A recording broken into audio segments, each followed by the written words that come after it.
ಈಗ ನೀವು ಬಂದ್ಮೇಲೆ ಕೇಳ್ತೀರಾ ಅಕ್ಕ ನಿನ್ ಗಂಡ ಹೆಂಗಿರ್ಬೇಕು ಅಂತ? ಆ ಥರ ಇನ್ನೇನು ಕೇಳಿಲ್ಲ. ಬಿಕಾಸ್ ಅವಳಿಗೆ ಮದ್ವೆ ಅವೆಲ್ಲ ಪ್ಲಾನ್ಸ್. ಬಿಕಾಸ್ ಅಪ್ಪ ಅಮ್ಮನ ಹತ್ರನೇ ಅವಳು ಮದ್ವೆ ವಿಷಯನ ಅಪ್ಪ ಅಮ್ಮನ ಕೇಳಕ್ ಬಂದ್ರೆ ರೈಸ್ ಆಗ್ಬಿಡ್ತಾಳೆ. ಬಿಕಾಸ್ ಅವಳಿಗೆ ಫಸ್ಟ್ ಫ್ಯಾಮಿಲಿ ಅವಳು ಸ್ಟ್ಯಾಂಡ್ ಆಗ್ಬೇಕು, ಮನೆಯವ್ರನ್ನ ಸ್ಟ್ಯಾಂಡ್ ಮಾಡಿಸ್ಬೇಕು. ಅಲ್ಲಿ ತನಕನೂ ಮದ್ವೆ ಎಲ್ಲ ಪ್ಲಾನ್ಸ್ ಇಲ್ಲ ಅವಳು. ಓಕೆ, ಈಗ ನಾವೇನಿದ್ರು ಸೋಷಿಯಲ್ ಮೀಡಿಯಾ ಜಮಾನದಲ್ಲಿ ಇರೋದ್ರಿಂದ ಬಿಗ್ ಬಾಸ್ ಹೋದ್ಮೇಲೆ ಪಾಸಿಟಿವ್ ಎಷ್ಟು ಬರುತ್ತೋ ನೆಗೆಟಿವ್ ಕೂಡ ಅಷ್ಟೇ ಬರುತ್ತೆ. ಸೊ ನೀವು ಬೇಕಾದ್ರೆ ಅರ್ಥ ಮಾಡ್ಕೊಂತೀರಾ, ಬಿಕಾಸ್ ಯಾಕಂತಂದ್ರೆ ನಿಮಗೆ ಗೊತ್ತು ಸೋಷಿಯಲ್ ಮೀಡಿಯಾ ಯಾವ ಯಾವ ರೀತಿ ಇರುತ್ತೆ, ಹೆಂಗೆ ಪೋಟ್ರೆ ಆಗುತ್ತೆ ಅಂತ ಹೇಳ್ಬಿಟ್ಟು.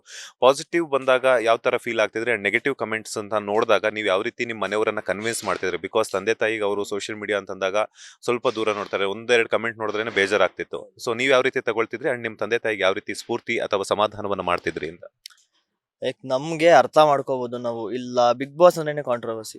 ಅಲ್ಲಿ ಎಲ್ಲಾರ್ದು ಪಾಸಿಟಿವ್ ನೆಗೆಟಿವ್ ಇದ್ದೇ ಇರುತ್ತೆ, ಅಲ್ಲಿ ಏನೂ ಮಾಡೋಕ್ಕಾಗಲ್ಲ. ನಮ್ಗಾರ ಅರ್ಥ ಮಾಡ್ಕೋಬಹುದು ಈ ತರ ಇರುತ್ತೆ ಹಿಂಗಲ್ಲ ಹಂಗೆ ಅಂತ. ಬಟ್ ಮನೆಯವ್ರಗಳಿಗೆ ಬರ್ತಾ ಬರ್ತಾ ನಾವು ಕಮೆಂಟ್ಸ್ ಓದೋದನ್ನ ಬಿಡಿಸ್ಬಿಟ್ಟೆ ನಾನು. ಬೇಡ ಬೇಡ, ನೋಡಕ್ಕೆ ಹೋಗ್ಬಿಡಿ, ವಿಡಿಯೋಸ್ ನೋಡಿ ಖುಷಿ ಪಡಿ. ಅದೆಲ್ಲ ನೋಡಕ್ ಹೋಗ್ಬಿಡಿ. ಏನಕ್ಕೆ ಅಂತಂದ್ರೆ ಎಲ್ಲಾರ್ಗೂ ಸಪ್ರೇಟ್ ಫ್ಯಾನ್ ಬೇಸ್ ಅನ್ನೋದಿರುತ್ತೆ.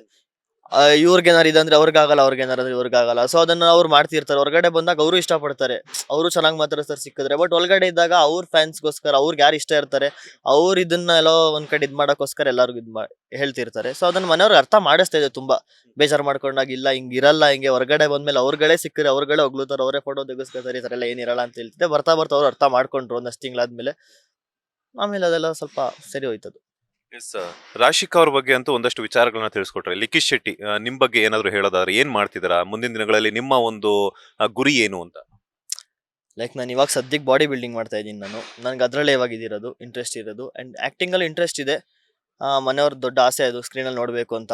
ಅದ್ರದ್ದು ಏನಾಗುತ್ತೆ ಅಂತ ಇನ್ನೂ ಪ್ಲ್ಯಾನ್ಸ್ ಇಲ್ಲ. ಅದು ಅಕ್ಕ ಹೇಳಿದಾಳೆ ನೀನು ಮಾಡು ಅಂತೆಲ್ಲ. ಅದು ಹೇಗೋಗುತ್ತೆ ನೋಡೋದ. ಬಟ್ ಇವಾಗ ಸದ್ಯಕ್ಕಂತೂ ಆ್ಯಕ್ಟಿಂಗ್ ಬಗ್ಗೆ ಏನಿದಿಲ್ಲ ನನಗೆ. ಫ್ಯೂಚರ್ ನೋಡ್ಬೋದು. ಬಟ್ ಇವಾಗ ನಾನು ಬಾಡಿ ಬಿಲ್ಡಿಂಗ್ ಮೇಲೆ ಮಾತ್ರ ಕಾನ್ಸಂಟ್ರೇಟ್ ಮಾಡ್ತಾ ಇರೋದು. Okay, super. ಈಗ ಏನಂತಂದ್ರೆ ಹೊರಗಡೆ ಬಂದ್ಮೇಲೆ ರಾಶಿಕಾ ಅವರನ್ನ ನೀವು ಫಿನಾಲೆ ಸ್ಟೇಜ್ ಅಲ್ಲಿ ನೋಡ್ಬೇಕು ಅಂತ ಅನ್ಕೊಂಡಿದ್ರಿ, ಬಟ್ ಅದು ಅನ್ಫಾರ್ಚುನೇಟ್ಲಿ ಆಗಿಲ್ಲ. ಬಿಕಾಸ್ ಯಾಕಂತಂದ್ರೆ ಇದು ಯಾವ ಟೈಮ್ ಹೆಂಗಾಗುತ್ತೆ ಅಂತ ಹೇಳೋದಕ್ಕೂ ಆಗಲ್ಲ ಬಿಗ್ ಬಾಸ್ ಮನೆಯಲ್ಲಿ. ಈಗ ರಾಶಿಕಾ ಅವರ ಪ್ಲೇಸ್ ಅಲ್ಲಿ ಆಗಿರ್ಬೋದು, ಅಥವಾ ಇಲ್ಲ ಅಂದ್ರೆ ಬಿಗ್ ಬಾಸ್ ಕಪ್ ಯಾರು ಗೆಲ್ಲಬಹುದು ಅಂಡ್ ಯಾರು ರನ್ನರ್ ಅಪ್ ಆಗ್ತಾರೆ ಅಂತ? ಲೈಕ್ ರನ್ನರ್ ಅಪ್ ಎಲ್ಲ ಅದು ನನಗೆ ವಿನ್ನರ್ ಯಾರು ಆಗಬೇಕು ಅದೆಲ್ಲ ನನಗೆ ಆ್ಯಕ್ಚುಲಾಗಿ ಗೊತ್ತಿಲ್ಲ. ಬಿಕಾಸ್ ಏನೋ ಪ್ರೆಡಿಕ್ಟ್ ಮಾಡೋಕ್ಕಾಗಲ್ಲ. ಅಲ್ಲಿ ಏನಾಗುತ್ತೆ, ಯಾರು ಬರ್ತಾರೆ, ನಾವೇನು ಅನ್ಕೊಂಡ್ರು ಅನ್ಕೊಂಡಂಗೆ ಆಗಲ್ಲ. ಹೊರ್ಗಡೆ ಎಲ್ಲ ಇರೋದೆಲ್ಲ ಸಿಚುವೇಶನ್ ಇವಾಗ ನೋಡಿದ್ರೆ ಗೆಲ್ಲಬಹುದು ಅಂದ್ರೆ ಗಿಲ್ಲಿಯವ್ರು ಗೆಲ್ಬಹುದು. ಬಟ್ ಯಾರು ಗೆಲ್ತಾರೆ ಅದೆಲ್ಲ ಹೇಳಕ್ ಇವಾಗ ಆಗಲ್ಲ. ಬಿಕಾಸ್ ಅದು ಲಾಸ್ಟ್ ಮೂಮೆಂಟ್ ತನಕನೂ ಅದನ್ನ ಹೇಳಕ್ ಆಗಲ್ಲ. ನಾವೇನಂದ್ರೂ ಅದ ಅನ್ಕೊಂಡಂಗೆ ಆಗಿರಲ್ಲ ಅಲ್ಲಿ. ಗಿಲ್ಲಿ ಅವರ ಕ್ರೇಜ್ ಬಗ್ಗೆ ಏನ್ ಹೇಳ್ತೀರಾ? ಲೈಕ್ ನೋಡಿದ್ರೆ ಖುಷಿ ಆಗುತ್ತೆ. ಲೈಕ್ ಆ ಥರ ಒಬ್ರು ಫ್ಯಾನ್ಸು ಅವ್ರಿಗೆ ಇಷ್ಟಪಡೋರ್ನ ಅಷ್ಟು ಏನಂತಾರೆ ಅವ್ರನ್ನ ಸೇಫ್ ಮಾಡ್ತಾರೆ. ಏನೋ ಹೊರಗಡೆ ಏನೋ ನಡೆದ್ರು ಅವ್ರ ಕಡೆ ಮಾತಾಡೋದಾಗಿರ್ಬೋದು. ಅಲ್ಲಿರೋರು ಎಲ್ಲರಿಗೂ ಸಪ್ರೇಟ್ ಫ್ಯಾನ್ ಬೇಸ್ ಅನ್ನೋದಿರುತ್ತೆ. ಅದೆಲ್ಲ ನೋಡಿದಾಗ ಅವ್ರು ಆ ಥರ ಒಂದು ಲೈಕ್ ಅವ್ರ ಫ್ಯಾಮಿಲಿಗೆ ಕೇರ್ ಮಾಡೋದಾಗಿರ್ಬೋದು, ಅವ್ರನ್ನ ಒಂದು ಏನಂತಾರೆ ಇಷ್ಟಪಡೋ ರೀತಿ ಎಲ್ಲ ನೋಡಿದ್ರೆ ಖುಷಿ ಆಗುತ್ತೆ. ಎಲ್ಲರಿಗೂ ಇವಾಗ ಇಂಡಸ್ಟ್ರಿಲಿ ಇರೋ ಎಲ್ಲರೂ ಇಷ್ಟಪಡೋದೇ ಅದನ್ನ. ಲೈಕ್ ಫ್ಯಾನ್ಸ್ ನಮ್ಮನ್ನ ಆ ಥರ ಇದು ಮಾಡಬೇಕು ಅಂತ ನೋಡಿದಾಗ ಖುಷಿ ಆಗುತ್ತೆ ಆ ಥರ. ನಾಮಿನೇಷನ್ ವಿಚಾರದಲ್ಲಿ ರಕ್ಷಿತಾ ಅವರು ರಾಶಿಕಾಗೆ ಒಂದು ಸ್ಟೇಟ್ಮೆಂಟ್ ಅನ್ನ ಕೊಡ್ತಾರೆ. ಸೂರಜ್ ಅವರಿದ್ರು, ಸೂರಜ್ ಅವರು ಆಯ್ತು. ಇದಾಗ ರಘುವರ ಅಣ್ಣ ಸ್ಥಾನದಲ್ಲಿರುವಂತಹ ರಘುವರ ಮೇಲೆ ಒರಕೊಳ್ಳುವಂಥದ್ದಾಗಿರ್ಬೋದು, ಅವ್ರ ತೊಡೆ ಮೇಲೆ ಮಲಗುವಂಥದ್ದು, ಈ ತರ ಮಾಡಿದಾಗ ಕೆಲವೊಂದು ರೀಸನ್ಸ್ ಅನ್ನ ಕೊಟ್ಟಾಗ ಹೆಂಗ್ ಅನ್ನಿಸ್ತಿತ್ತು ನಿಮ್ಗೆ? ರಾಶಿಕಾ ಅವ್ರ ಜೊತೆ ರಕ್ಷಿತಾ ಅವರು ಪದೇ ಪದೇ ಕಿರಿಕ್ ಮಾಡ್ಕೊಳ್ತಿದ್ರ? ಅಲ್ಲಿ ಒಳಗಡೆ ಜಗಳ ನಡೆಯೋದು ಅದೊಂಥರ ಲೈಕ್ ಅದಾಗಿಲ್ದಂಗೆ ಇರಲ್ಲ ಅಲ್ಲಿ ಮನೇಲಿ. ಜಗಳ ಡೈಲಿ ಅದಾಗೇ ಆಗುತ್ತೆ ಅಲ್ಲಿ, ಊಟದ ವಿಷಯಕ್ಕಾಗಿರ್ಬೋದು, ಏನೋ ಒಂದ್ ಎಲ್ಲಾ ವಿಚಾರಕ್ಕೂ ಆಗುತ್ತೆ. ಬಟ್ ಅಲ್ಲಿ ರಘು ಅಣ್ಣನ ವಿಷಯಕ್ಕೆ ಎಲ್ಲರೂ ಹೊರಗಡೆ ನೋಡಿದ್ದಾರೆ. ನಾವು ಒಳಗಡೆ ಹೋದಾಗ ಅವ್ರಿಗೆ ಗಿಫ್ಟ್ ಕೊಟ್ಟಿದ್ವಿ. ಬಿಕಾಸ್ ಅವ್ರದ್ದು ಒಂದು ಬಾಂಡಿಂಗ್ ತುಂಬಾ ಚೆನ್ನಾಗಿತ್ತು. ಯಾಕಂದ್ರೆ ನಾನು ತಮ್ಮ ಅಲ್ಲಿ ಒಳಗಡೆ ಆ ಥರ ಒಂದು ಅಣ್ಣನ ಸ್ಥಾನದಲ್ಲಿ ನಿಂತ್ಕೊಂಡು ಏನೇ ಇದ್ರು ಫೇಸ್ ಟು ಫೇಸ್ ಎಲ್ಲರೂ ಹಿಂದೆ ಮಾತಾಡ್ತಾರೆ. ಲೈಕ್ ಎಲ್ಲರೂ ಅಲ್ಲಿ ಇರೋರಂತಲ್ಲ, ಬಟ್ ನಾರ್ಮಲ್ ಆಗಿ ಅಲ್ಲಿ ಇರೋರು ಒಂದೊಂದು ಏನಾರು ಆದಾಗ ಫೇಸ್ ಟು ಫೇಸ್ ಬಂದ್ಬಿಟ್ಟು ನೀನ್ ಮಾಡಿ ತಪ್ಪು, ನೀನ್ ಮಾಡಿ ಸರಿ ಅಂತ ಯಾರು ಹೇಳಲ್ಲ. ಬಟ್ ಅವ್ರ ಮುಂದೆನೆ ಬಂದು ನೀನ್ ತಪ್ಪು ಮಾಡಿದ್ರು ಮುಂದೆನೆ ಹೇಳೋರು ಆನ್ ಫೇಸ್. ಸರಿ ಏನಂತಾರೆ ಚೆನ್ನಾಗಿ ಮಾಡಿದ್ರು ನೀನ್ ಚೆನ್ನಾಗಿ ಮಾಡಿದೆ ಅಂತ ಹೇಳೋರು. ಅದನ್ನ ಅವರೆಲ್ಲೋ ಸ್ವಲ್ಪ ಓವರ್ ಪೊಸೆಸಿವ್ ಇರ್ಬೋದು. ಅವರು ಎಲ್ಲಾ ಕಡೆ ನಾವು ನೋಡಿದಾಗ ಹಂಗೆ ಕಾಣಿಸ್ತಿದ್ದು. ಅದಕ್ಕೋಸ್ಕರ ಎಲ್ಲ ಅವ್ರಿಗೆಲ್ಲ ಇನ್ಸೆಕ್ಯೂರ್ ಫೀಲ್ ಆಗ್ತಿತ್ತೇನೋ. ಬಟ್ ಅವ್ರಿಗೆ ಯಾವತ್ತೂ ಆತರ ಆಗಿರ್ಲಿಲ್ಲ. ಅವರೆಲ್ಲೂ ಆತರ ಹೇಳ್ಕೊಂಡಿಲ್ಲ ಯಾವತ್ತದು. ಅವ್ರು ಹೇಳಿದಾರೆ ನನ್ನ ಎದುರು ಹೇಳ್ಕೊಂಡಿದ್ದೀನಿ ಅಂತೆಲ್ಲ ಕೇಳಿದ್ದಾರೆ ಅಷ್ಟೇ. ಜಗಳ ಅದವ್ರು ಆಡ್ತಾ ಇದ್ರು ಹಂಗೆ ಅವಾಗ ಅವಾಗ. ಬಿಗ್ ಬಾಸ್ ಮನೆಯಿಂದ ಬಂದಿರುವಂತಹ ರೆಮ್ಯುನರೇಷನ್ ಅಲ್ಲಿ ನೀವು ಏನ್ ತೆಗೆಸ್ಕೊಳಕ್ ಇಷ್ಟಪಡ್ತೀರಾ ನಿಮ್ಮ ಅಕ್ಕನ ಹತ್ರ?